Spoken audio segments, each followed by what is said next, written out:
बिस्मिल्लाहिर्रहमानिर्रहीम, अस्सलाम वालेकुम। वेलकम टू आवर शो गपशप और मैं हूं आपकी होस्ट अर्शिया हुसैन। और मैं हूं आपकी होस्ट और दोस्त सना कादिर। और मैं हूं आपकी होस्ट सारा उमर। और मैं हूं आपकी अपनी Anam Gauhar. My name is Yunus Khan and I'm a patriotic Pakistani. कायद आज़म साहब ने फरमाया है, there is no force that can undo Pakistan. Please give a huge round of applause. बिल्कुल हकीकत बात है यूनस कि जब भी हम क्योंकि आज 23 मार्च है और जब भी हम इस तरह के जो दिन होते हैं, 23 मार्च हो गया, 14 अगस्त हो गया, 25 दिसंबर हो गया, इस तरह के जब हम 6 सितंबर हो गया, एग्जैक्टली जब हम इस तरह के दिन सेलिब्रेट करते हैं तो वो हमें तमाम तर बचपन की जो है वो यादें हमारी ताज़ा हो जाती है कि एक छोटा सा झंडा हम लेकर और यहाँ पर अपने छोटी-छोटी झंडियां लगाते थे दीवार पे चढ़े और हम मिली नगमे भी तो गाते थे। वाह वाह वाह। और यूनस आपको याद होगा इतनी कड़क धूप होती थी और छत के ऊपर जो है ना वो झंडियां लगा रहे होते थे हम लोग। नहीं मैं हमारी तो गली होती थी, अल्लाह का शुक्र शेड था उधर। ओके, बचपन में ये सारी चीजें बच्चे नोट नहीं करते थे। तो हुब्बुल वतनी जब आपके जो है वो दिल में होती है, जब वतन से मोहब्बत और जज्बा सर चढ़कर बोलता है, उस वक्त ना दिन नजर आता है ना रात नजर आती है, ना ये दिखता है कि धूप छांव का आलम है क्या है, उस वक्त कुछ नहीं दिखता। उस वक्त सिर्फ हुब्बुल वतनी होती है जो कि आपकी जो है वो आपकी पाकिस्तान से, जो आपकी वतन से मोहब्बत है वो बोल रही होती है सर चढ़ के। लेकिन मुझे ऐसा लगता है कि हमें बहुत ज़्यादा, क्योंकि हमारा शो अगर बात की जाए तो वो बहुत एक ऐसा शो है जिसमें हम तमाम 5 दिमाग, मैं हमेशा कहती हूँ, एक साथ बैठकर एक मुद्दे पर बात करते हैं और इसके बाद छठी बात निकलती है वहाँ से। तो ये बहुत ज़रूरी है कि हम तमाम तर जो न्यू जनरेशन है उनको बताएं, उनके दिल में जो है वो हुब्बुल वतनी पैदा करें कि किस तरह से अगर हम बात करें किसी भी लिहाज से आज़ादी के हवाले से तो कितना जो है वो हमारे जो बुज़ुर्ग हैं उनकी कुर्बानियाँ शामिल हैं, उनकी खून जो है वो इस आज़ादी में आपके वतन में शामिल है। वरना हम आज देखें तमाम तर लोग क्या करते हैं, लोग हमेशा ऐसा ही करते हैं कि अपने वतन को जो है वो बुरा भला कह के वो चले जाते हैं जी गैर मुल्क में जाकर फिर वहां पर आप जो है वो कमा रहे हैं, आपने अपने मुल्क को अल्लाह हाफिज कह दिया। ऐसा ना करें, मुल्क जाएं आप और वहां का पैसा यहाँ लाएं और हमारे लिए भी आसानी करें। वो भी पाकिस्तानी है, वो जाते तो बाहर हैं लेकिन वो कहते हैं कि हमें जो अगर अल्लाह ना करे मर जाएं तो हमें ज़मीन पाकिस्तान की चाहिए और रेमिटेंस भी आता है। लेकिन मैं उन लोगों के खिलाफ हूँ जो ये मुल्क छोड़ के जाते हैं और दिल पकड़ के जाते हैं, वो मुझे थोड़ा सा ऑफ लगता है ऐसे लोग। वरना आप करें आप जाएं कमाएं, पूरी दुनिया कमाती है, ऐसी बात नहीं। बिल्कुल ऐसा ही है। लेकिन अगर हम आज, क्योंकि ये थोड़ी आज हम खुशियों के बारे में बात करें, मैं चाहती थी, हम सब चाहते थे कि आज हमारे जो प्रोग्राम का आगाज़ हो वो ज़रा खुशियों के साथ हो, क्योंकि ये 23 मार्च के अगर हम थोड़ा सा ना तारीख़ पे नज़र डालते हैं तो इसकी अहमियत के हवाले से मैं आपको थोड़ा बताती हूँ कि 23 मार्च 1940 वो दिन है जिस वक्त लाहौर के मिंटो पार्क में कायद आज़म मोहम्मद अली जिन्ना की सरबराही में जो है वो बाकायदा से करारदाद पाकिस्तान जो है वो पेश की गई थी और ये मंजूर हुई। इस करारदाद का जो मकसद था, अगर मैं बात करूं कि वो क्या चीज़ थी जिस पर कायद साहब ने हमेशा से बहुत ज़्यादा जिद्दजहद की, वो ये है कि वो हमेशा एक बात कहते थे, वो ये कहते थे कि ये जो 2 कौमें हैं वो एक साथ नहीं रह सकती हैं। जब 2 कौमें एक साथ नहीं रह सकती, क्योंकि अगर हम बात करें ना आज़ादी के हवाले से, तो जब हम जंगे दोहम की बात करते हैं, जब वर्ल्ड वॉर 2 हुई थी उसके बाद ही कांग्रेस जो है उसने कहीं ना कहीं उसमें टूट फूट का कांग्रेस शिकार हो गई थी। अगर हम ब्रिटिश की बात करें तो जो अंग्रेज हमारे ऊपर रूल कर रहे थे उस वक्त, तो बहुत ज़्यादा ऐसा हो गया था कि जो हिंदू हैं वो भी कांग्रेस में शामिल होने लगे और वो जबरी तौर पर पाबंदियां तमाम तर वहाँ पर जो हिंद में मुसलमान रहते थे उन पर लगा रहे थे। और फिर जो है वो फाइनली एक मुश्तरका कौम बनी और उन्होंने इस बात को जो है वो एक बेंच पर आए, मुत्तफिक हुए इस बात पर कि आखिरकार जो है वो हमें एक अलहदा वतन चाहिए, क्योंकि 2 कौमें जो हैं वो एक साथ नहीं रह सकती। अगर हम किसी भी लिहाज से बात करें तो फसाद, फितना वहाँ से जन्म लेना शुरू हो जाते हैं। एग्जैक्टली। और कायद आज़म साहब ने अपने पहले इजलास में कहा था कि पाकिस्तान तो उसी वक्त बन गया था जब एक हिंदू मुसलमान हुआ था। वाह। द रीज़न इज़ कि हिंदू में कास्ट सिस्टम बहुत था, ब्राह्मण्स, काश्तियाज, वैश्याज, फिर शूद्राज, तो वो इक्वालिटी नहीं थी एंड वहां पे हिंदुओं पे भी जुल्म होता था। तो वो तब देखते थे, लाइक वी सेड कि Muhammad Ali the legend boxer, उन्होंने भी इसलिए कबूल किया इस्लाम, वन ऑफ द रीजंस कि यहाँ इक्वालिटी है। अल्लाह की नजर में गोरा हो, काला हो, अमीर हो, गरीब हो, वो सब इक्वल हैं। सब इक्वल। एग्जैक्टली। जी यूनस, आप बिल्कुल ठीक कह रहे हैं और मैं भी आप लोगों के साथ एक चीज़ शेयर करना चाहूँगी। अल्लामा इकबाल की अगर बात की जाए तो 1930 की अगर बात की जाए तो उनका ये फरमान था कि पंजाब हो, सिंध हो, सरहद हो, बलूचिस्तान हो, जितने भी सूबे हैं वो एक साथ मिलके एक खूबसूरत सा मुल्क बनाया जाए। यस यस, वो ख्वाब नहीं देखते तो आज ये ख्वाब की ताबीर नहीं होती। बिल्कुल ऐसे ही हमारे बुजुर्गों की बहुत ज़्यादा जो है वो कुर्बानियाँ शामिल हैं जो हम फरामोश नहीं कर सकते। अगर हम इतने ग्रेट लीडर्स की बात करें तो हम यहाँ पे सर सैयद को कैसे भूल सकते हैं, उनका भी बहुत ज़्यादा कंट्रीब्यूशन रहा है। और ये जिस तहरीक की हम बात करें, इसका जो बाकायदा तौर पे ऐलान किया था सबसे पहले सर सैयद साहब ने ही किया था। उन्होंने ये अपनी राय का इजहार किया था और कहा था कि हिंदू एंड मुस्लिम ये दोनों अलग कौमें, दो अलग नेशंस हैं, ये एक दुल्हन की दो आंखें हैं। वाह वाह वाह वाह, लेकिन मुझे फिर काणी दुल्हन ही चाहिए। आप कर सकते हैं इलाज लंदन में जाके, दिल के साथ आंख का भी होता है। Oh my सही God. बात है, ट्रू लव। तो लेटर ऑन उन्हें रियलाइज होने लगा, क्योंकि जिस तरह के वहाँ पे सर्कमस्टांसेस हो रहे थे और हालात बदतर से बदतर होते चले जा रहे थे, तो उन्हें इस चीज़ का एहसास हुआ कि दो अलग कौमें जिनका रहन सहन, जिनका सोच नज़रिया, जिनकी ज़ात पात, जिनका दीन और मज़हब सब कुछ मुख्तलिफ है, तो वो एक साथ यकजा होकर कभी भी नहीं रह सकती, और अगर होंगी भी तो कभी भी अमन नहीं होगा। तो अमन से अच्छा है, अमन नहीं होगी तो फिर जंग होगी, तो जंग से अच्छा है कि आप पहले ही अलहदगी इख्तियार कर लें। बिल्कुल ऐसा ही है। बड़ी खूबसूरत जो है वो सर सैयद साहब, क्योंकि अगर हम सर सैयद साहब की बात करें ना तो मुसन्निफ सर सैयद साहब की सबसे अच्छी चीज़ ये लगती है कि जितने भी जो है, क्योंकि अलीगढ़ यूनिवर्सिटी में उन्होंने बाकायदा से जो है वो तालीम का सिलसिला जो है वो स्टार्ट किया। और मुझे अफसोस इस बात का होता है कि हम जब तारीख की बात करते हैं तो जब मैं हाल पर आती हूँ, तारीख से हाल पर आते आते बहुत सारी चीज़ें तब्दील होना शुरू, बहुत बुरे हाल बन जाते हैं। बहुत सारी चीज़ें जो है वो तब्दील हुई है। अभी रिसेंटली इंडिया के अंदर जो है वो अब ये बातें उठना शुरू हो गई है कि अलीगढ़ यूनिवर्सिटी जो है उसका नाम थोड़ा ऐसा लग रहा है कि ये इंतशार फैला रहा है, इसका नाम ये कहीं ना कहीं इस्लामिक नाम लग रहा है, तो इसको इंडिया के अंदर तब्दील किया जाए। आप देखिए कितनी बड़ी बात है। सही कर रहे हैं, सही कर रहे हैं। क्यों सही कर रहे हैं? नहीं, सिंपल सी बात है कि जो लोग वहां रह गए, जो मुसलमान कहते थे कि नहीं हम लोग रह सकते हैं, तो वही हो रहा है उनका हाल। बीइंग वेरी ऑनेस्ट, जिन लोगों ने कुर्बानियां दी कि वो पाकिस्तान आ गए सही टाइम पे, 1947 की बात कर रहा हूँ, 14 अगस्त को जब वो लोग आ गए तो उन्होंने एक सही स्टेप लिया। अब जो जुल्म हो रहा है, जब हमारी औरतों के हिजाब उतारे जा रहे हैं, जब हमारे अब्बू के होटल जिसपे बिस्मिल्लाह लिखा है वो तोड़े जा रहे हैं, तो जो लोग वहां पे रहे हैं उनकी खुद की गलती है। उनको ऑफर थी, ऑप्शन थी कि आप इधर आ जाएं, नहीं आए ना भुगतो। बिल्कुल, हुब्बुल वतनी की ही हमेशा जो है वो बात होनी चाहिए कि हुब्बुल वतनी इंसान के दिल में होनी ज़रूरी है। हमारे अंदर कमी है, तभी तो हम एक यकजा होकर कौम नहीं बन पा रहे। क्यों सारा? जी बिल्कुल सना, जो उस वक्त के मुसलमान थे उनके अंदर इतना जज्बा था और इतनी ख्वाहिश थी अपनी एक सेपरेट नेशन की कि ये करारदाद पास होने के 7 साल बाद ही पाकिस्तान वजूद में आ गया। बहुत बीइंग वेरी ऑनेस्ट कि 1940 में अगर ये रेजोल्यूशन पास नहीं होती तो आज शायद हम पाकिस्तान भी ना देखते। तो तालियां होनी चाहिए। ब्रेक का टाइम हो गया, मैं बस एक शेर बोल दूं कि इरशाद, अर्ज किया है इरशाद, हम अपनी सांसें तेरे नाम करते हैं, हम अपनी सांसें तेरे नाम करते हैं, ए वतन तेरी अजमत को सलाम करते हैं। क्या कहने, बहुत खूब। Happy resolution day. मिलते हैं छोटे से ब्रेक के बाद।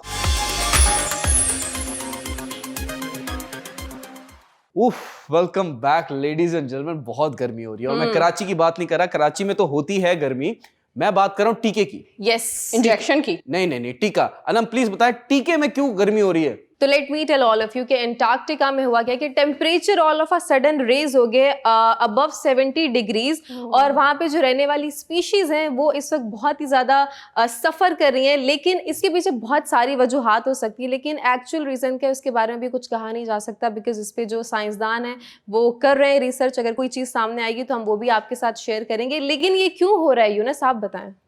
मैं साइंटिस्ट तो हूँ नहीं, नंबर 1। नंबर 2, ये जो साइंटिस्ट हैं अपना काम सही नहीं कर रहे हैं। अच्छा। सिंपल सी बात है, अगर आपने नोटिस किया हो, वॉर हो रही है रशिया यूक्रेन में, ठीक है, गोलियां चल रही हैं, बम फट रहे हैं, धुएं निकल रहे हैं, तो कहीं ना कहीं पोल्यूशन बढ़ती जा रही है। पाकिस्तान में हमारे यहाँ पोल्यूशन बहुत कंट्रोल्ड है एज कम्पेयर टू आप चाइना की बात कर लें, आप जापान की बात कर लें, आप इंडिया की बात कर लें, तो कुछ शहरों में पोल्यूशन होती है, फिर माशाल्लाह से we as a nation can control that. अभी जैसे लाहौर का वाकया हुआ था, लाहौर कंट्रोल किया, कराची ऊपर चला गया, उसको भी कंट्रोल किया, तो इट्स इंपॉर्टेंट। और सिंपल सी बात है, पोल्यूशन हो रही है, आपकी गैसेज एयर में जा रही हैं, उसकी वजह से ये ग्लेशियर्स जो है पिघल रहे हैं। 70 डिग्री का एकदम से चेंज होना, it's a not, you can say कि एक कॉमन माइंड को समझने में ये मुश्किल हो जाएगी, बिकॉज 50 डिग्रीज 40 डिग्री तक जाता है समर में, but hitting it to 70 degrees it's a different thing. 70% warmer than a normal temperature. मुझे तो लग रहा है बहुत सारे जो रहने वाले वहाँ के स्पीशीज हैं मुख्तलिफ इकसाम के, वो तो मुझे लग रहा है नहीं सर्वाइव कर देखिए पाएंगे। मेजोरिटी खत्म भी हो गई, लोगों को शायद पता नहीं, पोलर बियर्स होंगे, वो जो पेंगुइन्स होंगी वो बची होंगी, बाकी जो सी के एनिमल्स हैं वो क्योंकि सर्दी वाले थे Yes. वो खत्म होते जा रहे हैं। अल्लाह बेहतर करे। ये जो साइंसदान है, जो साइंटिस्ट हैं, ये अपनी रोजी जो है ना हलाल नहीं कर रहे, उनको ये पता करना चाहिए ना क्यों हो रहा है, क्या हो रहा है। लेकिन एक बंदा है जो हलाल कर रहा है अपनी रोजी, वो कौन है? उर्शिया प्लीज बताएं। जी यूनुस, अगर शाहिन शाह अफरीदी की अगर बात की जाए तो नंबर 1 टेस्ट बैट्समैन को जो है वो उन्होंने आउट कर दिया। एग्जैक्टली ये अभी 3rd टेस्ट मैच हो रहा है True. और 5वीं इनिंग हो रही है। अभी फिलहाल जो रैंकिंग्स है, test number 1 batsman is Marnus Labuschagne. इतना मुश्किल नाम है कि एक बच्चा कार्ड लेके खड़ा हुआ था ग्राउंड में कि हम इतना मुश्किल नाम नहीं लेंगे, हम आज से आपको जानी बोलेंगे। शाहिन शाह अफरीदी ने इस जानी को 5 दफा आउट किया, तालियां होनी चाहिए। छा गया लड़का। लेकिन मैं आपको बताऊं, हमारी आवाम भी छा गई है। आवाम कैसे छा रही है? अभी मेड इन पाकिस्तान जो नाम है, जो आप कह सकते हैं टैगलाइन है, ये पूरी दुनिया में जा रहा है। पहले हमने बता चुके अपने शो में, हमारे कर्टन्स चले गए एक डिपार्टमेंट स्टोर में, इंटरनेशनल, ऐसी बहुत सारी चीजें। लेकिन अब यहीं पे बनेगा और यहीं से बिकेगा सारा, वो क्या चीज है? जी यूनुस, गुज़िश्ता कई महीनों से हम देख रहे हैं न्यूज़ में कि पाकिस्तान जहां पहले सिर्फ स्मार्टफोन्स इंपोर्ट करता था बाहर से, अब पाकिस्तान में ना सिर्फ स्मार्टफोन्स खुद बन रहे हैं बल्कि इनकी एक्सपोर्ट रेट भी जो है वो बहुत ज़्यादा इंक्रीज हम उसमें देख रहे हैं। अच्छा, वाओ, तालियां होनी चाहिए। सच अ गुड इनिशिएटिव, क्योंकि इससे हमारा पैसा जो हम बाहर लगा रहे थे वो रुकेगा भी और डबल भी होगा। जी, यहाँ पे मैं आपसे पीटीए की स्टैटिस्टिक्स भी आपसे डिस्कस करूँगी। वो थोड़ी फिगर्स है तो मुझे देख के बताना पड़ेगा। Yes please. कि 2019 में पाकिस्तान ने 28.2 मिलियन स्मार्टफोन्स जो हैं वो इंपोर्ट किए थे, जबकि अब अगर देखा जाए तो लोकल इंडस्ट्री जो है 25 मिलियन हैंडसेट्स या स्मार्टफोन्स खुद प्रोड्यूस कर रही है। वाओ, ओह माय गॉड, इसमें हमें पीटीए की फीस तो नहीं देनी पड़ेगी? नहीं। लेकिन अच्छी बात इसमें ये कि पीटीए आपको भरना तो नहीं पड़ेगा, लेकिन एक साथ में बुरी बात भी है कि ये फोन इतना भी रीजनेबल नहीं है, ये थोड़ा सा एक्सपेंसिव पड़ेगा आपको। Obviously everything comes with good side and bad side. नहीं, स्मार्टफोन्स डिफरेंट वेरिएशंस के ना। आपको देती हूँ कि एक पाकिस्तान की सबसे बड़ी जो टेलीकम्युनिकेशन कंपनी है, उनके सीईओ ने ये कहा है कि बाय जून 2022 पाकिस्तान जो है 90% स्मार्टफोन्स जो हैं वो अपने ही कंट्री में हमारे बनेंगे, और इससे ये फ़ायदा होगा लोगों को कि 35% प्राइसेस जो हैं वो जो है गिरेंगी। नाइस। एंड इकोनॉमी कितना बूम करेगी। एग्जैक्टली। जॉब्स कितनी मिलेंगी, आपकी इकोनॉमी ग्रो करेगी इन शॉर्ट। ट्रू। तो पीटीए की वजह से जो लोग फ़ोन नहीं ले पाते और वो सारे अब फ़ोन ले सकते हैं, और आई गेस इकोनॉमिकल भी होगा, आपकी जेब के अकॉर्डिंग आप जितना अफोर्ड कर सकें उस हिसाब से आपको डिफरेंट वेराइटीज़ मिल जाएंगी। बट ये बहुत ही अच्छी बात है कि अब हमें मोबाइल फ़ोन्स के लिए दूसरे मुल्कों पे डिपेंडेंट नहीं रहना पड़ेगा, हम अपने प्रोड्यूस करेंगे। लेकिन बात यही आती है ना, अगर हम देखें ना कि मयार की बात आती है, हम मयारी चीज़ के लिए हमेशा जो है वो पता नहीं क्यों बाहर देखते हैं। अभी भी क्या हमारे मुल्क में नहीं बनती चीज़ें, कितनी सारी चीज़ें हैं, लेकिन हम ना यहाँ की चीज़ों पर बिलीव नहीं करते। सना वेरी गुड, बट मैं आपको ये बताना चाहता हूँ कि देखें, कंपनीज बाहर की हैं, उनका फैक्ट्री प्लांट यहाँ लगेगा, यहाँ पे ब्रांड नेम वही होगा, बाहर का ही होगा। True. क्योंकि यहाँ पे क्योंकि एक लोकली सेल होगी तो उसकी वजह से पैसे कम होगी, यहाँ से बन के बाहर जाएगा और फिर लोग जो इंपोर्ट करते हैं डिफरेंट कंट्रीज, वैसा सिनेरियो है। हैविंग सेड दैट, जो मोबाइल फोन्स है ना, फॉर एग्जांपल मेरी एक कंपनी है, ठीक है, मैंने आप हैं बांग्लादेश और मैं रहता हूँ स्वीडन, ऑस्ट्रेलिया बनाया मुझे, वहां पे ऑलरेडी प्लांट है ना मेरा। बांग्लादेश में नहीं है क्योंकि लेबर सस्ती है वहां पे। चले कोई भी नेपाल ले लें, साउथ एशियन कंट्री कर लें, श्रीलंका कह लें, तो बांग्लादेश से क्या मसला है आपको? नहीं मुझे नहीं अच्छे लगते, उन्होंने बेवफाई की थी ना इसलिए। अच्छा, हाँ, तुम तो बेवफा निकले सनम। इस पे एक शेर सुना दूं आपको मैं? नहीं, अभी टॉपिक पर आते हैं। जिसको दिल दिया वो दिल्ली चली गई, जिसको प्यार किया वो पिंडी चली गई। वाह वाह वाह वाह, क्या ही बात है। अफसोस हुआ क्यों ना कर लूं खुदकुशी, स्विच में उंगली दी बिजली चली गई। वाह वाह वाह वाह, क्या ही बात है। क्या हो रहा है? ठीक है, जिसने बावला किया वो बांग्लादेश चली गई। नाइस। मेरी कंपनी है और मैं ये स्मार्टफोन प्रोड्यूस करता हूँ, ठीक है, मेरे ब्रांड से चलती है, यूनस की ब्रांड है, ठीक है, बांग्लादेश में मैंने एक फैक्ट्री खोल ली, उधर मेरे मोबाइल फोन्स जा रहे हैं, वहां से बनते हैं, वहां प्रोड्यूस होते हैं, क्योंकि वहां में सस्ता लेबर पड़ता है, वहां पे रॉ मटेरियल सस्ता है। साउथ एशियन कंट्रीज में raw material and labour are very low, क्योंकि कि सस्ता पड़ रहा है उनको, तो तभी मैंने ऐसे करके आगे भेज दिया। तो ये एक सिनेरियो समझे कि अच्छी बात है कि पाकिस्तान में हो रहा है। और सबसे अच्छी बात है कि जब international companies, multinational companies invest करती है ना यहाँ पे आपके मुल्क में, तो इकोनॉमी ग्रो करती है, आपके कंट्री की वैल्यू बढ़ती है इंटरनेशनल स्टेज पे। लेकिन ये मैन्युफैक्चर भी खुद करेंगे और बनाएंगे भी, और उसके बाद हम बाहर के ममालिक में भेजेंगे भी। एग्जैक्टली अब बहुत सारी कंपनीज, पाकिस्तान की कंपनीज इन्वॉल्व होंगी ना, कि तब स्मार्टफोन की एक इंडस्ट्री बन रही है, तो बहुत सारी कंपनी, अब यूनस भी इन्वेस्टमेंट करेंगे, उर्शिया भी इन्वेस्टमेंट करेंगे, सब इन्वेस्टमेंट करेंगे। यूनस बिल्कुल ठीक कह रहे हैं आप, और ये वाकई में बहुत अच्छी बात है। मैंने ऐसे ऐसे बच्चे देखे हैं जो कि कर्ज पे इतना एक्सपेंसिव फोन ले रहे थे, और शुक्र है कि थोड़े प्राइसेस नीचे आ जाएंगे तो इतना उनको कर्ज नहीं उठाना पड़ेगा। हाँ, लेकिन इसका मैं, आपने जो बात कही ना, जो मैं कहना चाह रही हूँ अवाम को, वो ये है कि अगर आप, अभी बात हो रही है सिर्फ जो है अब बाहर से इंपोर्ट कर रहे हैं, मैं उस मुतल्लिक बात कर रही हूँ।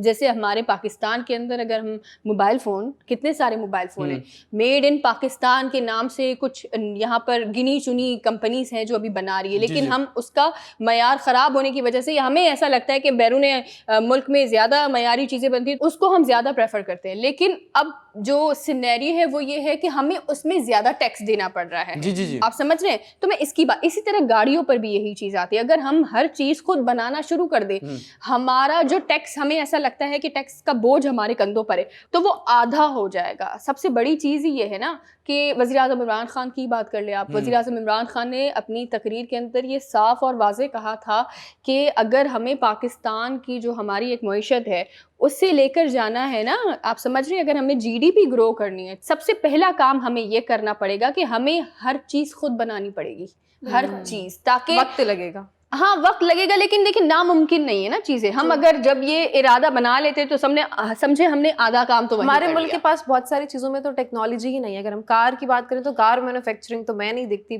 5 डेकेड 10 डेकेड, और मुझे लगता है कि है क्या हो गया, हाँ, क्या हो गया? गाड़ी की मैन्युफैक्चरिंग, लाइक वो वाली हाईटेक टेक्नोलॉजीज जो बाहर की कंपनीज और बाहर के ममालिक में बनती हैं, उसके साथ compete करना थोड़ा चैलेंजिंग, यानी कि थोड़ा सा चलेगी गाड़ी और उसके बाद जो है बारिश में रुक जाएगी। लेकिन मुझे ऐसा लगता है कि जो हमारे महदूद जितने भी हमारे पास वसाइल है, उससे पाकिस्तान अगर कर रहा है अपनी मईशत को ग्रो, तो बहुत बेहतरीन तरीके से हम यहाँ चीजें हमारे बना रहे पास हैं। बहुत रिसोर्सेज हैं। पाकिस्तान में बहुत कंपनीज हैं बाइक की, पंजाब और खैबर पख्तूनख्वा में लोकल प्रोड्यूस बाइक्स हैं, वो चलती हैं। कराची में है, थोड़ा सा शशके के चाइना की ले ली, यहाँ की ले ली, बट पाकिस्तान की कंपनीज भी इन्वॉल्व हैं। विद पैसेज ऑफ टाइम वो भी हो जाएगा। ब्रेक का टाइम हो गया, लेकिन मैं आपको ये बता दूं कि ब्रेक के बाद हमारे पास ऐसी न्यूज है, कमिश्नर कोई हल्की पोस्ट तो नहीं है ना, असिस्टेंट कमिश्नर भी कोई हल्की पोस्ट नहीं है ना, Absolutely not. उनके साथ जुल्म हुआ है। मानसेरा के असिस्टेंट कमिश्नर के साथ जुल्म हुआ है। अगर आप जानना चाहते हैं कि वो स्टोरी क्या है तो थोड़ा सा इंतजार कीजिए, हम बताएंगे आपको ब्रेक के बाद। मिलते हैं एक छोटे से ब्रेक के बाद।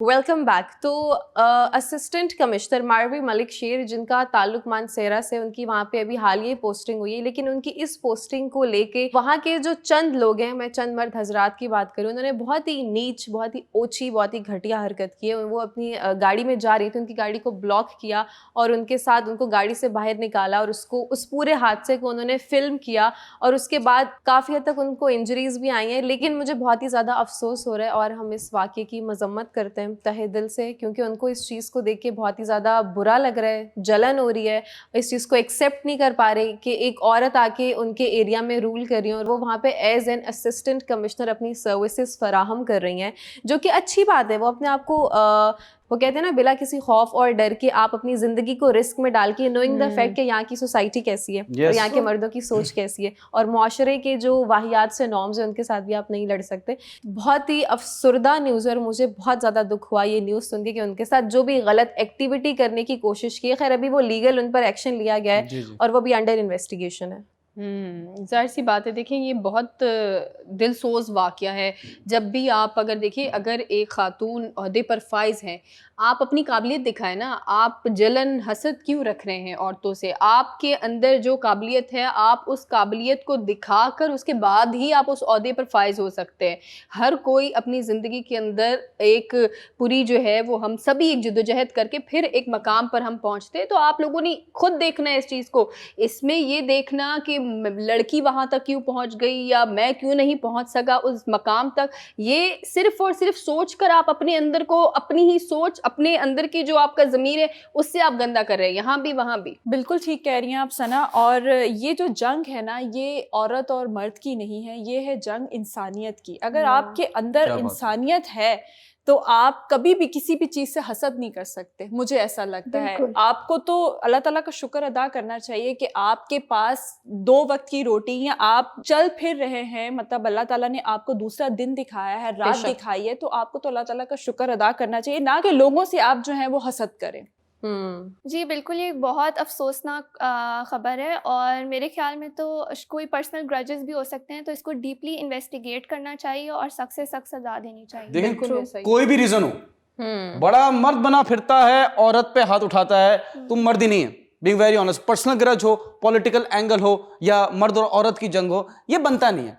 और अगर ये इन्वेस्टिगेशन हो, और देखें आपकी इन हरकतों की वजह से ना, एक ये जो अगर अगेंस्ट हैं ये वुमन के, जो लोग औरतों के अगेंस्ट हैं कि वो सक्सेसफुल हो रही हैं, तो आप तो प्रमोट करते हो, आप तो पुश कर रहे हो औरतें। और डिड यू थिंक कि वो बैकआउट हो गई? ब्लेसिंग इन अ बिल्कुल डिस्गाइज। नहीं। ये वो बैकआउट हुई? नहीं नहीं नहीं नहीं, हमारी औरतें बड़ी स्ट्रांग हैं, हमारी घर की औरतें भी स्ट्रांग हैं, हमारी मुल्क की औरतें भी स्ट्रांग हैं, और एक औरत और है जो कि बहुत स्ट्रांग है। जी उर्शिया बताएं, औरत कितनी स्ट्रांग है? जी यूनुस, औरत जो है वो बहुत ज़्यादा स्ट्रांग है अगर उसको समझा जाए। और अगर ना समझा जाए तो खतरनाक भी बहुत है। एग्जैक्टली औरत को समझ ही नहीं सकता कोई। यही तो मिस्ट्री है। यस, मगर आई मीन मुझे ऐसा लगता है कि सपोर्ट जो है वो सबको कर सकती है।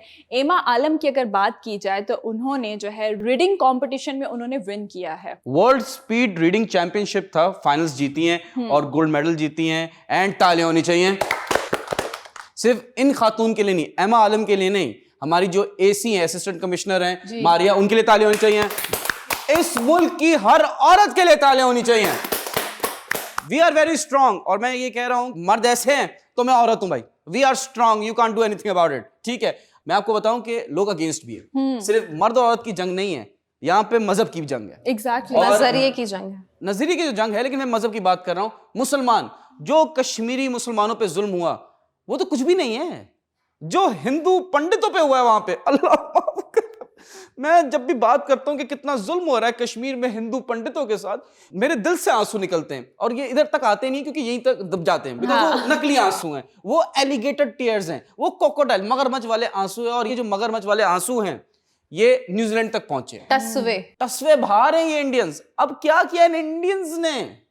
मैं आपको बताती हूँ, इस बार इंडियंस ने तो नहीं किया है, क्योंकि हम अपने गुज़िश्ता कुछ प्रोग्राम कैसे में नहीं बता किया? चुके हैं, पहले ही हम बता चुके हैं कि इंडियंस ने क्या किया था। अब आते हैं जी न्यूजीलैंड पर, कि न्यूजीलैंड की जो वज़ीर आज़म है उन्होंने क्या किया है। आपको पता है कि हमने पहले ही, मैं मूवी का नाम नहीं बताऊंगी, मुझे लगता है मूवी का नाम बार बार बताकर जिन्होंने Promotion हो नहीं जाएगी। देखनी ना, एग्जैक्टली जिन्होंने नहीं देखनी ना वो भी जाएंगे और इस बारे में सर्च करेंगे, तो बेहतर यही है, मैं क्यों करूँ जी प्रमोशन। नहीं सना, देखनी चाहिए, मुझे तो लगता है जाएं देखें, जितनी हाइप इनकी क्रिएट होगी वो नहीं, जाके उनके व्यूज आ जाएंगे, लेट देम डिसाइड ना क्या सही और क्या गलत। व्यूज आ जाएंगे ना, बेवजह व्यूज आ जाएंगे, फिर कहेंगे देखें जी हम लोगों ने इस तरह फिल्म बनाई और ये कामयाब हो गई। देखें, प्रोपेगेंडा वाली जो है, प्रोपेगेंडा वाली है, प्रोपेगेंडा वाली जो फिल्में हैं या सीरीज हैं, इनको तो अवॉइड ही करना चाहिए। Exactly. हम बता रहे हैं कि न्यूजीलैंड ने क्या अच्छा काम किया, वो बताइए। तो न्यूजीलैंड की जो वज़ीर आज़म हैं उन्होंने बाकायदा तौर पर जो है वो इस चीज़ का ऐलान किया है कि जो इंडिया ने बनाई है पूरी कश्मीर के हवाले से एक मूवी बनाई है, उसको जो है वो न्यूजीलैंड के अंदर रिलीज़ होने से उन्होंने रोक दिया है।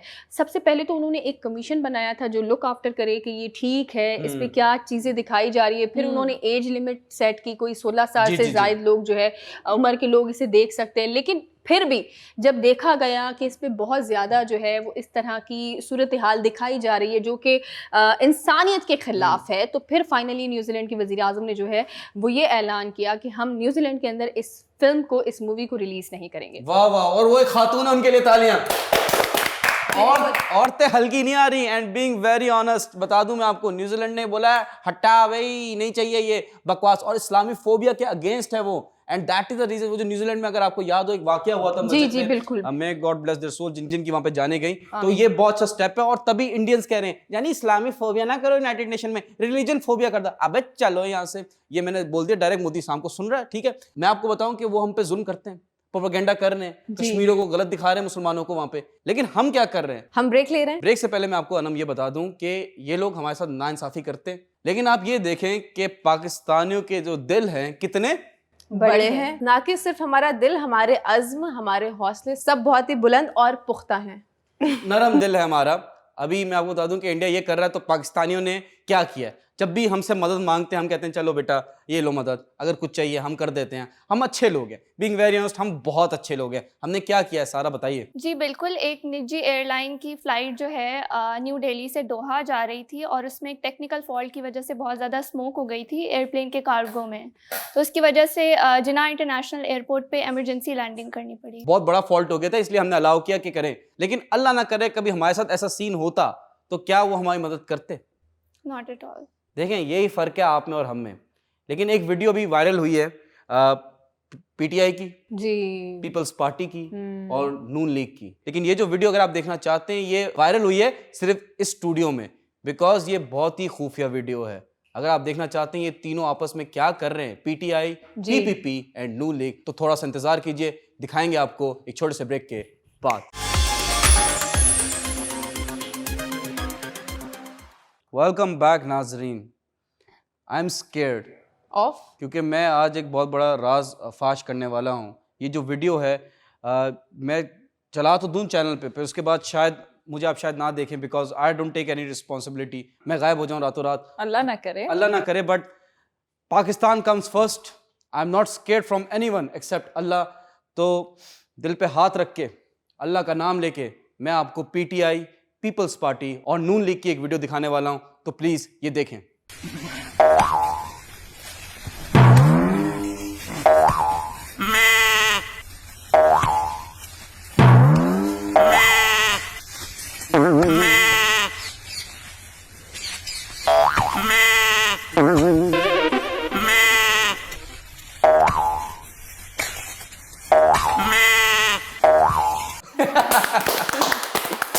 देखिए यही हो रहा है, ये आपस में भी लड़ रहे हैं, एक दूसरे की गारंटी मांग रहे हैं। और अगर तो ये मुझे नहीं लगता कामयाब होगी, लेकिन हो भी गई ना, ये और लड़ेंगे आपस में।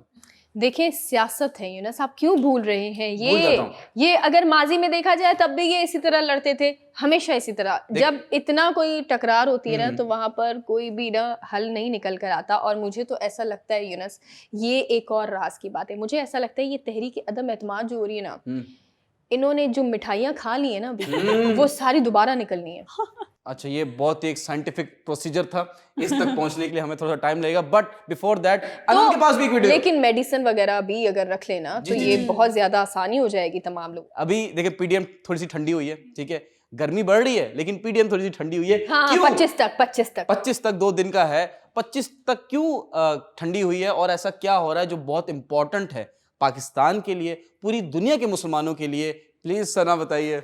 जी बिल्कुल, मैं आप तमाम लोगों को बताऊं कि OIC का 23 मार्च है। 23 मार्च के अंदर सबसे जो ज़रूरी काम हो रहा है वो है जी OIC का इजलास, जो कि पाकिस्तान जो है वो इस इजलास की मेज़बानी कर रहा है। तारीखी मंजर है ये, पता है आपको, तारीखी मंजर है। जिस तरह से जो है इसका बहुत खूबसूरत सा एक जो है वो नेशनल एंथम भी जो है वज़ीर आज़म इमरान खान की जानिब से रिलीज़ किया गया है OIC के इजलास के लिए। और अभी सबसे खूबसूरत चीज़ ये है कि तमाम मुल्क जो है वो यकजा होकर पाकिस्तान मुसलमान मुल्क जो है वो यहाँ पाकिस्तान की सरजमीन पर जो है वो इकट्ठा हुए हैं। और जी बात हो रही है इस्लाम के हवाले से, और बात हो रही है कि किस तरह से जो एक पूरी दुनिया के अंदर इस्लामोफोबिया जो है वो फैलता गया है, फैलता जा रहा है, माजी में फैला था, उसको किस तरह अब जो है वो नज़रियों को बदला जाए। और स्पेशली जो अफ़गानिस्तान के इस वक्त हालात है, अफ़गानिस्तान को किस तरह से जो उनके मुंजमद अकाउंट है बैनुल अक़वामी तौर पर लोग नहीं मान रहे, फ्रीज़ किया हुआ अकाउंट्स को, उसको किस तरह से दोबारा से उसकी हैसियत को बहाल किया जाए। सो हम तो होप कर सकते हैं 2 दिन ये इजलास जो है वो बाकायदा से जारी रहेगा, उसके बाद फर्दर बहुत सारी चीज़ें तब्दील होगी। लेकिन सबसे बड़ी चीज़ ये है कि अगर इजलास हो रहा है और बाकी दीगर चीज़ें हो रही है, इस पर भी इंडिया जो है उसकी भारत की नज़रें हैं और भारत ये चाह रहा है कि इस जो ये इजलास है उसको किसी भी तरह से जो है ख़त्म किया जाए। एग्जैक्टली ख़त्म किया जाए या इसको एक अलहदा ही मामला जो है वो मतलब कह दे कि ये कुछ साजिश हो रही है, तमाम ममालिक मिलकर कुछ करेंगे। इन योर ड्रीम्स ये बेसिकली आपका लीडर जब ऐसा होगा तो इस तरह के तजाद तो लीडर का नाम क्या है सना? मोदी साहब। मोदी जी, देखिए मैं हमेशा से एक बात कहती हूँ कि हमें मोदी जी से कोई एतराज नहीं है। मुझे तो है, मुझे उसी से एतराज है, मुझे इंडिया से नहीं है। मुझे मोदी जी से एतराज नहीं है, मुझे मोदी जी की सोच से एतराज है। Oh my as a God. Person मैं किसी को डिसरिस्पेक्ट नहीं कर सकती, True. वो भी एक If the person doesn't deserve any respect, then because हमारे मजहब में सिखाया गया हर किसी की इज्जत he करनी is है। the second Hitler. You have no idea. ठीक है, अब चाय वाले से क्या एक्सपेक्ट कर सकते हैं? जाने देना, तरस आता है मुझे। I feel so sympathetic towards him. लेकिन है ना, समटाइम मैं भी हो जाती हूँ। वैसे भी जिसके पास अकल ना हो, तालीम और तरबियत ना हो, तो उस पर वैसे भी तरस खाना चाहिए। उनके साथ क्या लड़ेंगे आप? लड़ाई तो हमेशा अपने बराबरी से की जाती है ना। Oh, nice. तो बात क्या करी थी मैं, ये कि इस्लामोफोबिया पे जो उन्होंने थोड़ा सा एतराज़ अपना जाहिर किया था, अगर यही वो हो रहा होता, रिलीजियोफोबिया के लिए ये ओआईसी का इजलास हो रहा था, तो इन्हें बिल्कुल भी बुरा नहीं लगता। फिर आप इनके देखते हैं ज़रा जज्बे और इनका एंथुसियाज्म कितना हाई होता। True, true, very true. जी बिल्कुल यूनस, सबसे पहले भुट्टो साहब ने तमाम मुस्लिम ममालिक को एक पैनल पे लाने के लिए एक इनिशिएटिव लिया था और उसके बाद बात आई गई हो गई थी। और अब इमरान खान साहब ने एक बहुत अच्छा इनिशिएटिव लिया है तमाम मुस्लिम कंट्रीज़ को यूनाइट करने के लिए, और अब इस्लामोफोबिया पे सबसे ज़्यादा बात की जा रही है। तालियां होनी चाहिए। हमें यूनाइटेड नेशन नहीं चाहिए, हमें यूएन नहीं चाहिए, हमें ओआईसी चाहिए, ठीक है। हम उसी से खुश हैं और वहीं हम रेजोल्यूशन पास करवाएंगे जी। देखें, किसी भी कौम को जो है और किसी भी मुल्क को चलाने के लिए एक बेहतरीन लीडर की ज़रूरत होती है। उससे कौम या आपका मुल्क बन भी सकता है और बिगड़ भी सकता है। तो हमें इस मुल्क को सस्टेन करने के लिए इमरान खान जैसे ही एक हुक्मरान की ज़रूरत थी। इमरान खान साहब इतने जेनरस और इतने पायस लीडर हैं कि ना ही उन्होंने खुद कभी अपने घुटने टेके किसी के आगे और ना ही अपनी कौम को झुकने देंगे। एग्जैक्टली जितने भी इर्द गिर्द के लोग हैं जो कि चाहते हैं कि वो आज मतलब कल के जाते आज चले जाएं, वो मतलब उनकी तो प्लानिंग ही ऐसी है ना, वो यही चाहते हैं क्योंकि वो खुद करते हुए आए हैं ऐसा काम। और सबसे बुरा तो पीडीएम वालों को लगा है। वो तो पूरा जो है वो डी चौक के लिए उन्होंने तो सामान बांध लिया था, सारी चीजें रख ली थी, लेकिन हुआ जी ये कि जो अमेरिका की तरफ से एक फोन आया था मौलाना साहब को कि जी ओआईसी का इजलास रोक दें। अब ऐसा नहीं हुआ, ओआईसी का इजलास बाकायदा तौर पे हुआ, हमने भी देखा, आपने भी देखा। आई एम सो सॉरी सर, मैं आपका दिल नहीं तोड़ना चाहती, लेकिन यहाँ पर जो है वो हमारे अवाम का दिल ना टूटे, क्योंकि हम भी दोबारा से आ रहे हैं। यहाँ पे वक्त हुआ एक छोटे से ब्रेक का, आप हमारे साथ रहें। वेलकम बैक नाज़रीन। अभी का जो सेगमेंट है विच इज़ वेरी इंटरेस्टिंग, इसलिए इंटरेस्टिंग है क्योंकि हमारा जो है वो हम पांचों के अलावा कोई और भी वेट कर रहा होता है, वॉइस नोट यूनस। और देखते हैं जी कौन और कहां से। अस्सलाम वालेकुम, मेरा नाम उमर है और मेरा ताल्लुक जो है वो कराची यूनिवर्सिटी से है और मैं रिसर्च करता हूँ अक्सर चीज़ों पे। मैंने पढ़ाया भी है, मैं प्रोफेसर भी रह चुका हूँ फूड एंड रिसर्च का। मुझे आप लोगों से सबको ये बताना है कि आपको जो है ना ये पता है कि जो हमारी जो अब ये सब्ज़ी रोज़ाना जो खा रहे हैं या फल फ्रूट जो खा रहे हैं, क्या ये हेल्दी भी हैं कि नहीं? क्योंकि मैं अपनी रिसर्च जो करता हूँ उसमें यही होता है कि जितने भी मैं अभी जो सब्जियों को सिर्फ जो पानी लेकर आया हूँ, जो सब्जियां जो मैं टेस्ट कर रहा हूँ चीज़ें अपनी लेबॉर्ट्री में, वो बहुत ही ज़्यादा मुज़िर है, जिससे जो है वो हेपेटाइटिस जो है वो डेवलप्ड हो रहा है बॉडीज़ में, मतलब फैल रहा है। और आपका जो कम से कम जो आपको सबसे बड़ी वजह बताऊं कि कैंसर हो रहा है आपके जो है ना वो मैदे में, जिगर में। जिगर के कैंसर की सबसे बड़ी वजह यही हो रही है कि जो आप हम बच्चों को ये कहते हैं कि बेटा सब्जियां खाओ, डॉक्टर्स ये कहते हैं सब्जियां खाओ, फ्रूट्स खाओ। क्या आपको ये भी पता है कि ये फल सब्जियां फ्रूट्स जो हैं यही मुज़र और केमिकल्स वाले पानी और पता नहीं क्या क्या ये चीज़ें मिलाते हैं। इस पर कोई बात नहीं करना चाहता, ये बड़ा ज़बरदस्त टॉपिक है। मैं चाहता हूँ कि प्लीज़ आप इस पे बात करें, क्योंकि ये इंसानी जानों के साथ खेलने वाले जो मामलात हैं, कम से कम खुराक के साथ तो इस तरह के मामलों पे जो है ना वो अच्छा सा जो है ना एक कड़कदार जो ज़ोरदार जो है वो एक्शन लिया जाए, क्योंकि जितने भी ये फूड के जितने भी रिलेटेड चीज़ें हैं वो अच्छी नहीं आ रही।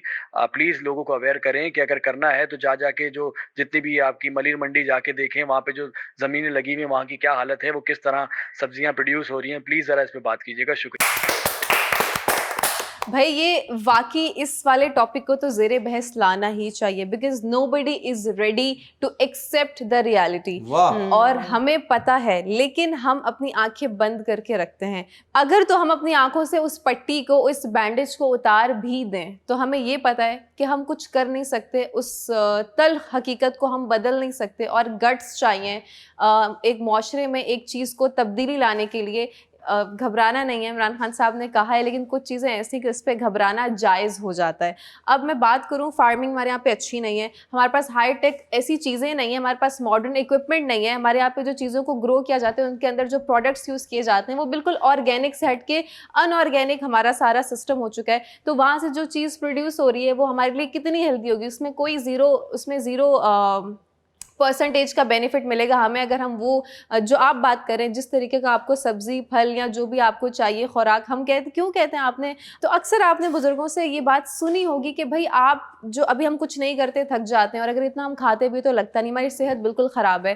खाते हम हर चीज़ें, लेकिन हमें जो अब की फूड मिल रही है उसमें वो सारी चीज़ें वैसी नहीं रही जो उस वक्त में उनको मिल रही थी। तब की चीज़ें बहुत ज़्यादा मिलावट से पाक थी, और उनके उस चीज़ को फार्म करने का तरीका that was really very organic.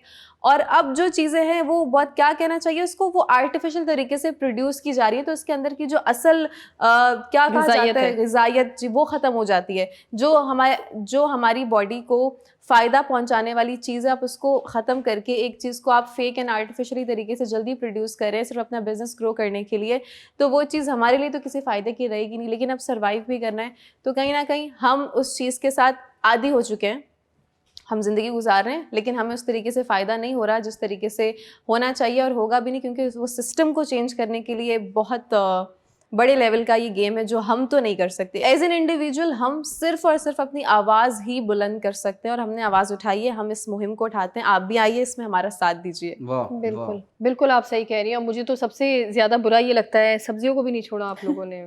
कुछ तो छोड़ दे आप हमारे लिए, सब्जियों को ही छोड़ दे। बंदा अगर जो है वो नॉन वेज की तरफ जाता है तो आपको डॉक्टर्स कह रहे हैं नहीं खाएं, आपके घुटने ख़राब हो जाएंगे, आपके जो है वो आपके फीट्स में प्रॉब्लम, दर्द स्टार्ट हो जाएंगे, आपका जिगर ख़त्म हो जाएगा गोश्त खा के। बंदा सब्जियों की तरफ जाता है, आप हेल्दी होंगे, सदाबहार रहेंगे, जवान रहेंगे, उसमें मिलावट कर रहे हैं आप, कहीं तो बख्श दें हमें। अच्छा, मुझे क्या लगता है, मुझे ये लगता है ये तो हकीकत बात है, हमने तो जी सिर्फ कहना है, लोगों ने एक कान से सुननी है, दूसरे से जो है वो निकाल देनी हमारी बात। लेकिन मुझे लगता है हम इस चीज़ को कम कर सकते हैं। किस तरह से हम अगर खाएं, हाँ, सब्जी को खाएं, सब्जी बहुत अच्छी होती है। आप लोग, मैं कभी नहीं कहूँगी सब्जी को ना खाएं, सब्जियां आप बिल्कुल खाएं, लेकिन हम ऐसा करें कि हमारे खुद के घर के अंदर जो गार्डन है उस पे हम जो है सब्जियां उगाना शुरू कर दें। तो कितना ज्यादा जो है, आप देखें, आपका एक तो पैसा बच रहा है, बाहर अगर देखें तो आपको इतना महंगी जो है वो आपको कीमत में मिल रही है, फिर भी अच्छी नहीं मिलती, फिर भी अच्छी नहीं मिलती, मयार अच्छा नहीं बना होता। सकते हैं ना, मेरे ख्याल से टमाटर और हर एक के घर में गार्डन होता भी नहीं, वसाइल ही नहीं है।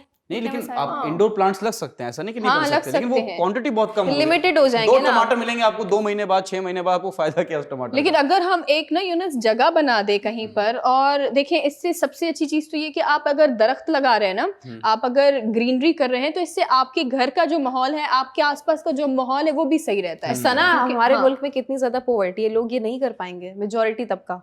कोशिश तो कर सकते हैं हम, हाँ, only the elite ones can afford. अगर हम सब एक अपने नाम का दरख्त लगाना भी शुरू कर दे, तो आपको नहीं लगता कि कितनी सारी चीजें तो वैसे ही तब्दील हो जानी है। एग्जैक्टली, मुझे तो डर है मेरे नाम का जो दरख्त लगे कोई काटने ना आ जाए।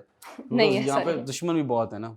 ट्रू, हर किसी के होते हैं। हम उसकी वो वुड से पेपर बनवा के भिजवा देंगे, जहाँ पे वो एग्जाम्स के लिए ना उनको कागजों की जरूरत है। श्रीलंका। जी सना, आप बिल्कुल ठीक कह रही हैं, घर में पौधे लगाना तो बहुत ही अच्छी बात है, और आपकी बात से बिल्कुल इत्तेफाक करती हूँ कि देखिए, अगर खाद का सिस्टम अगर अच्छा हो जाए ना, तो मुझे नहीं लगता कि ये जो हमें केमिकल्स वाली जो वेजिटेबल्स हैं या फ्रूट्स हैं जो हमें मिलते हैं, जो हम खाते हैं, उसके बाद फिर से हमें डॉक्टर के पास जाना पड़ता है, और डॉक्टर ये कहते हैं कि आपने क्या खाया, हालांकि गोश्त में भी प्रॉब्लम है, वेजिटेबल्स में भी प्रॉब्लम, तुम खाएं क्या। बट यही हम लोगों को एडवाइस कर सकते हैं कि प्लीज़ जो खाद का सिस्टम है वो अगर अच्छा हो जाए, बिना केमिकल के आप घर में ही खाद बनाना शुरू कर दें, तो वो भी अच्छा है। अच्छा, मैंने आप लोगों को पिछले मुझे याद है आपने खाद बनाना सिखाई थी। मैंने बताया था कि जितना भी वेस्ट वेजिटेबल का, जितना भी छिलका जो भी होता है आपके घर में, उसको वेस्ट नहीं किया करें, उसको जो है वो एक मर्तबान में जो है वो रख के आप खाद बना सकते हैं, वो भी एक अच्छा, बेच भी सकते हैं। जी बेच भी सकते हैं। देखिए, आपने कहा अनम के हमारे पास टेक्नोलॉजी नहीं है, इक्विपमेंट नहीं है, लैंड इतना अच्छा नहीं है, फर्टिलाइजेशन का हमारे पास नहीं है सही सिस्टम। हमारे पास सब है, हमारे पास जिस चीज़ की कमी है वो हाइजीन है, शॉर्टकट्स हैं। जो सब्जियों की हालत हो जाती है, अगर आप समझें कि एक सॉइल से निकाला, लैंड से निकाला, और तब तक वो शहर तक पहुंचती है, उसकी हालत ही ख़राब है।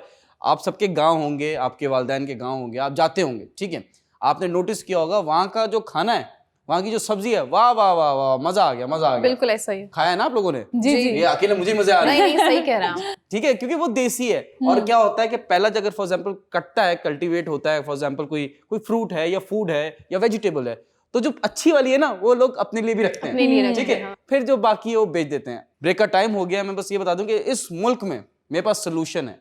हर चीज खराब है, गोश्त खराब है, सब्जियां खराब है, आप गोश्त ना खाएं, आप चिकन ना खाएं, आप सब्जियां ना खाएं, आप फ्रूट ना खाएं। आप क्या मुझसे खाएं? पूछे क्या खाएं? क्या क्या खाएं खाएं? फिर? आप हवा खाएं। उसमें भी पोल्यूशन है। बस फिर मैं यही कहूंगा कि पाकिस्तानी जो अवाम है एक दूसरे पे तरस खाए।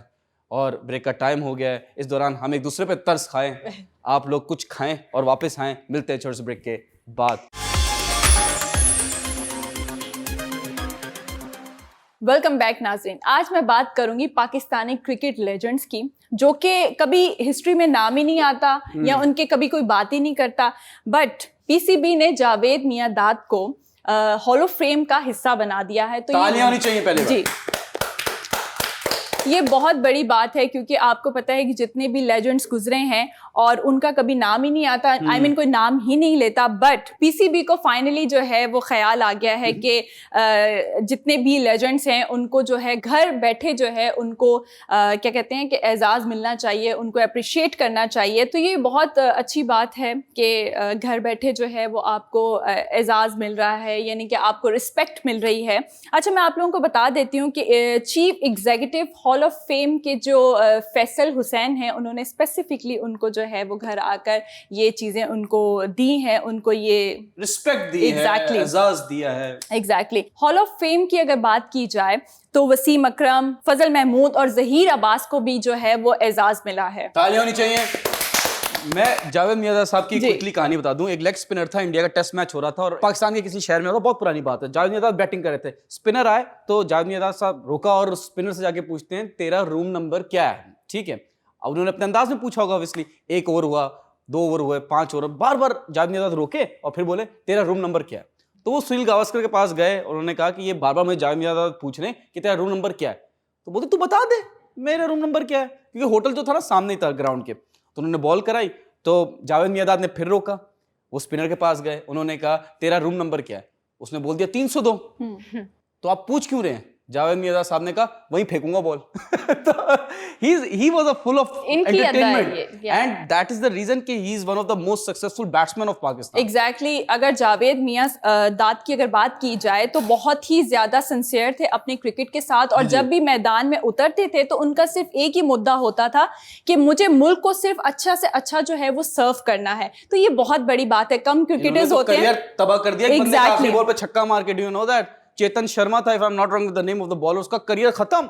यूनस, इनको जो एजाज़ मिला है मिस्टर रमीज़ राजा की वजह से, और इनको बहुत ज़्यादा सपोर्ट भी कर रहे हैं, क्योंकि वो खुद जानते हैं कि क्रिकेट के अंदर कितनी आपको चीज़ें जो हैं सर्वाइव करके आगे निकलना पड़ता है। अपनी फैमिली को जो है मतलब कितना इग्नोर करना पड़ता है, चोट लग गई या कोई भी प्रॉब्लम आ गई, तो वो सारी चीज़ों को आप सर्वाइव करते हुए जो है वो आप आगे निकलते हैं। Not तो easy to handle. एग्जैक्टली उनका ये भी कहना है कि देखिए क्रिकेट का जो मकसद है वो क्रिकेटर ही जानता है, क्योंकि एक्चुअल जो सिचुएशन होती है उस टाइम पे जो अपनी फैमिली के साथ जो सरवाइव कर रहे होते हैं वही बेहतर बता सकते हैं। अभी तो फिर भी पैसा आ गया, पहले तो इतना True. पैसा भी नहीं था। हाँ, लेकिन जिस महदूद रिसोर्सेज में ये काम कर रहे थे और जिस तरह से पाकिस्तान को जो है वर्ल्ड कप पाकिस्तान के नाम किया, और सारे ये जो है जी, वो जी, एक ही टीम में शामिल, और इमरान खान साहब ने भी वहाँ पर जो है वो क्या, उनकी एक बात मुझे जावेद मियांदाद की बात से मुझे एक इमरान खान साहब की बात याद आई।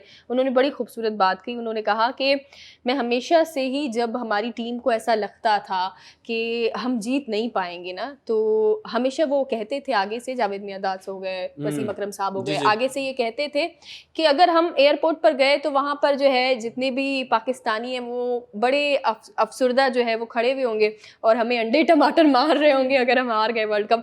तो इमरान खान साहब ने कहा, मुझे आज तक ये बात याद है कि मैं उनको ये कहता था आगे से कि हमें सिर्फ जीतना है, हम जीत जाएंगे। जीत जाएंगे, जीत जाएंगे। और हमेशा सिर्फ उन्होंने यही बात कही। और आज भी उन्होंने ये पीडीएम के हवाले से एक ही चीज़ कही थी, उन्होंने ये कहा था कि हम जीतेंगे। देखें 92 में भी जीते थे, 2022 में भी जीतेंगे इंशाल्लाह। इंशाल्लाह। What an iconic moment. इस जितनी उनकी काविशें हैं उसके हिसाब से तो इन्हें कोई बहुत ही प्रेस्टिजियस और नोबल अवार्ड से नवाजना चाहिए जो उन्होंने अपनी ज़िंदगी को डेडिकेट किया है towards the cricket. But cricket is that sport के जिसने हमेशा मुल्क को और कौम को यूनाइट करके रखा है और हमें हमेशा प्राउड मोमेंट्स दिए हैं। तो we are so blessed that we have such good players and such good people in our country. जी बिल्कुल, मेरे ख्याल में तो अगर वो कौमें कभी आगे नहीं बढ़ती जो अपनी लेजेंड्स को अप्रिशिएट ना करें। अप्रिसिएशन बहुत इम्पॉर्टेंट होती है, क्योंकि अगर आप ये सब ना करें तो जिन लोगों ने मेहनत करके आगे निकलना होता है तो वो ज़रा डीमोटिवेट हो जाते हैं। एग्जैक्टली। एंड शुक्र अल्हम्दुलिल्लाह, अल्लाह का लाख लाख शुक्र है कि जावेद मियांदाद साहब जिंदा हैं और उनको ये एजाज दिया गया है। Exactly. वरना मरने के बाद ही लेजेंड का स्टेटस मिलता है। Exactly. एंड अल्हम्दुलिल्लाह Ramiz Raja has changed the face of Pakistan cricket. Exactly. Ramiz Raja बहुत अच्छे और बहुत ही काबिल इंसान है और नो डाउट उन्होंने बहुत सारी चेंजेस लाए हैं। रेवोल्यूशन आया है क्रिकेट इंडस्ट्री में भी। वो एक जोक सरफेस हुआ था बहुत टाइम पहले जब रमीज राजा साहब को चेयरमैन बना दिया था ना, तो वो बेसिकली वो यूट्यूब भी करते हैं ना, यूट्यूबर भी हैं। तो लोगों ने कहा कि यूट्यूबर बन जाओ, बहुत स्कोप है, क्योंकि आप आगे जाके पीसीबी का चेयरमैन भी लग सकते हैं। लेकिन बड़ी लोगों को चुभती हैं उनकी बातें क्योंकि काफी ऑथेंटिक बातें करते हैं वो। ये जो भी हाल ही में हमने सुना था वो जो टीम यहाँ पे नहीं आई थी उनको थ्रेट किया गया था, उसको लेके उन्होंने बड़ा अच्छा एक अपना यूट्यूब पे वीडियो बनाया था। मैं उनके व्लॉग्स देखती रहती हूँ। We need strong people like him. मैं आपको एक स्टोरी सुना रहा हूँ कि 92 का वर्ल्ड कप हो रहा था, ठीक है। जावेद मियांदाद खड़े थे कवर पे, कवर होता है मतलब यहाँ बाउंड्री थोड़ा सा उनको तो आगे करना था।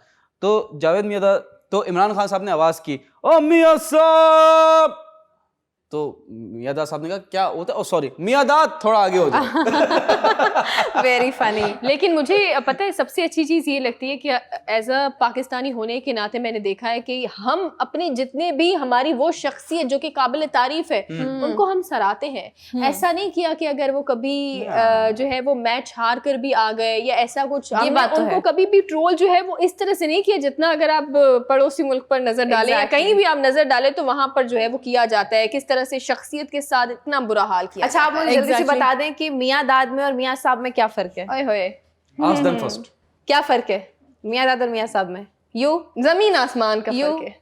You London Karachi. शिजा फिजा हम लेते are you saying Miandad is a thief?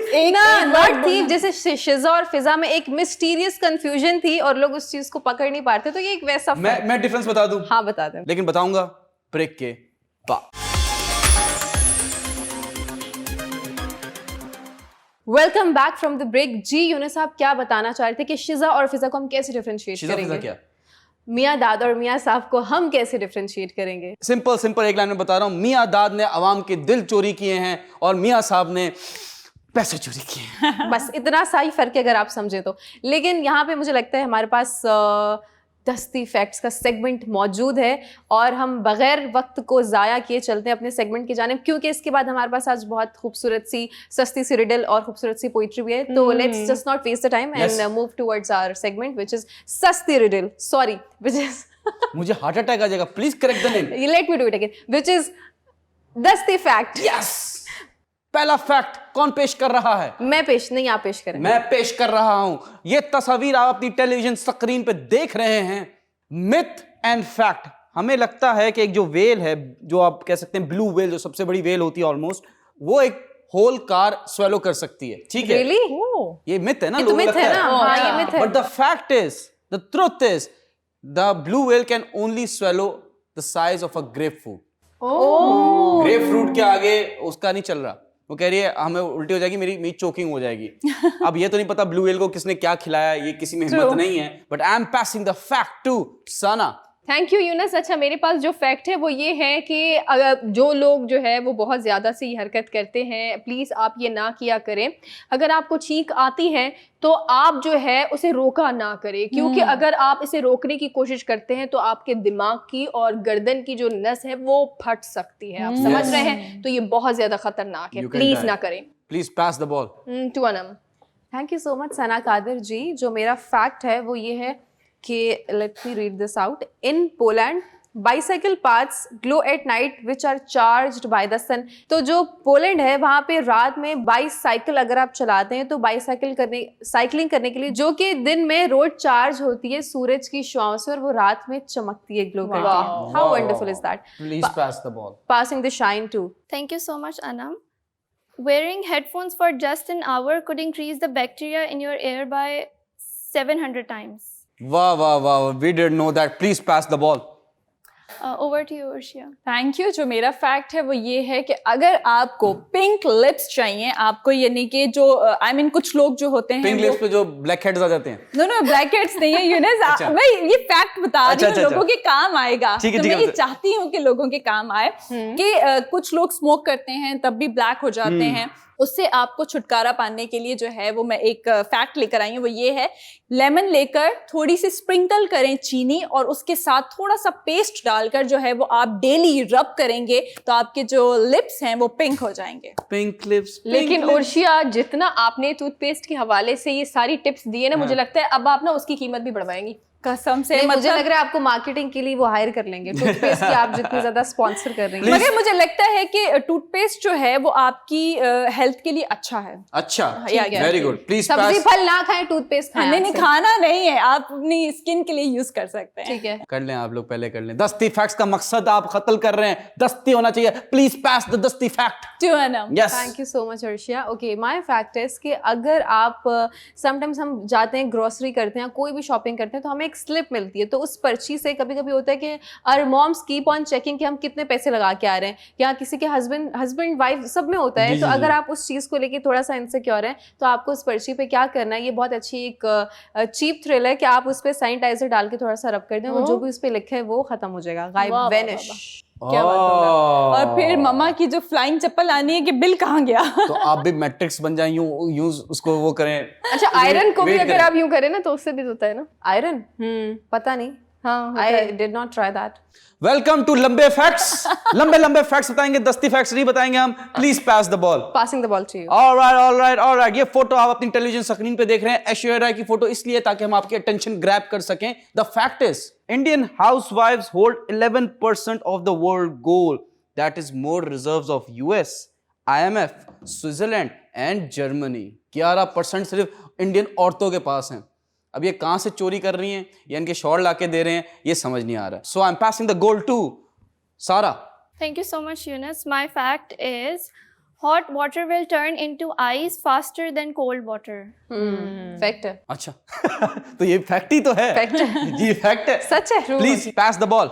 I'm passing the ball to Sana. Thank you so much सारा. अच्छा, मेरे पास जो फैक्ट है वो मैं आपको बताती हूँ कि ये बहुत ज़्यादा दिलचस्प है. उसका रीज़न ये है कि आपको पता है, जब भी आप अगर लड़ते हैं किसी से, या आप देखें कि किसी जंग के दौरान, वो वाली जंग नहीं है, नॉर्मल किसी लड़ाई के दौरान जो है, जो सबसे पहले कुछ लोग ऐसे होते हैं जो रोना शुरू हो जाते हैं, इनकी आवाज़ भी भारी हो जाती है. हकीकत में जो है वो दिल के मासूम होते हैं, इस वजह से जो है वो सामने वाले इंसान को रोना चलती है. Coconut. It's a fact. वाह. प्लीज पास सम मासूमियत.